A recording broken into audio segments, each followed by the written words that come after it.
Hello, busy dads and busy people everywhere. The mental game is such a key part of burpees that I find myself thinking about that mental game every day. And in this short video, I wanted to share some of my recent reflections about how we should approach our burpee training. If your training is meaningful, in the same way if your life is meaningful, then one thing is inevitable. You will suffer in your training. There is no way around that. If you want to coast through your session, you can, that's fine. But if you want to do meaningful physical work, you will suffer. And the question then becomes, how should you relate to this inevitable suffering? The more I've thought about it, the more I've come to the conclusion that there are three different ways that you can relate to your inevitable suffering. The first is to try to find ways of minimizing it.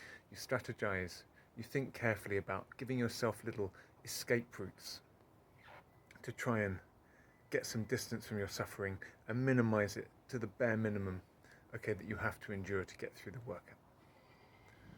The second approach, rather than running from your suffering, you accept it. You try and distance yourself from it, detach yourself from it, let it happen to you, and get through it.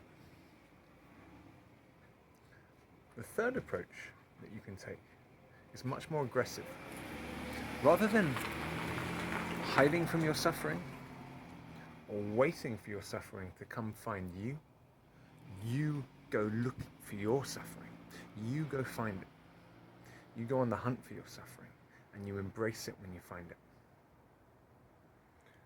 Recently I've been having some setbacks in my training, and I've realized that I've been thinking of my suffering in either the first or the second set of terms. Either I've been obsessing about leaving myself little rest periods here and there in the workout so that I can hide a little bit from the pain, or I've been trying to be like a saint, just letting it happen to me, distancing myself from it, trying to distract myself from it a little bit, but just getting through it. But what I haven't been doing is actively searching for my suffering and embracing it when I find it.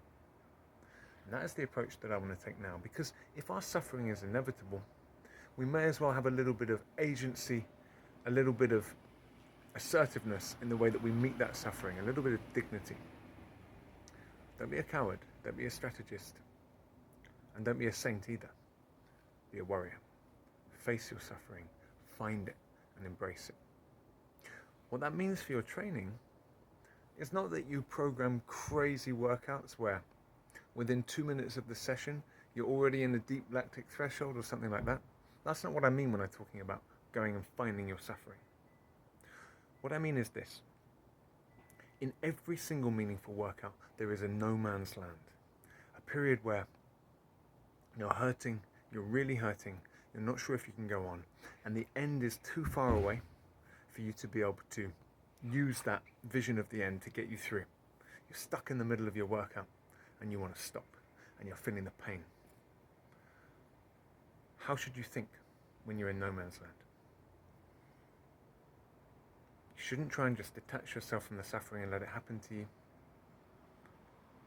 You shouldn't be obsessing about when you next have a little rest period within the workout so that you can get some kind of release. Instead, if you're meeting your suffering, you should be thinking, this is where the workout really begins. This is what I came for. This is the real work. And this is what I'm here to do. Embrace your suffering. Love the work. Because life is work. So you have to love it. Because otherwise, you're not loving your life.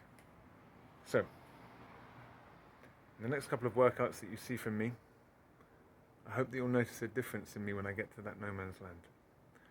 I'm going to be very happy to see my suffering when I see it. I'm going to embrace it. I'm not going to hide from it. I want to share that perspective with all of you, my friends. I think it applies beyond burpee training into life. And I hope that it resonates with some of you. See you soon.